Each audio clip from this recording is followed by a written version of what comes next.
Today I'm gonna teach y'all how to get started with swiping. I'm gonna make sure this video won't be too long, and if you guys want more information, just make sure to join the Discord server down below. Alright, so this method is about $200 to get started, but I am selling a bunch of other methods in my Discord server, and like I said before, the link will be in the description, so make sure you join. Alright, so the first thing you need is an MSR. I can't leave direct links in the description, so just make sure you get this one. It's the best one for the price, and it's also one that I've been using for about 8 months now. The next thing that you need is going to be an Omni key that you can also just get from Amazon. It's only about 20 bucks, so yeah, get this one that's on the screen right now. And the last and most expensive thing that you need are the G2A cards. Once again, I can't leave the links in the description, so make sure you join my Discord if you have questions, and I'm gonna help you all out. Now, the final thing that you're going to need to purchase is my pack. I'm currently selling for 50 bucks.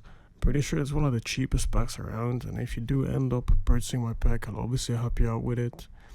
If you don't know how to use it, and you get questions, you're just getting started, just shoot me a message. I'm gonna help you all out. So like I said before, make sure you join the Discord server down below. There are all sorts of methods on there that are way cheaper. So yeah, you can get started with like 15-20 bucks and make like $1,000 a month or something. So yeah, I hope I helped y'all out a little bit. Of course, if you want more information, like I said like a million times right now, join the Discord server down below. I'm always here, to help y'all out. If you help me make money, I'm gonna help you make money. That's just how it is. Please, subscribe, like, and join the Discord server. Peace.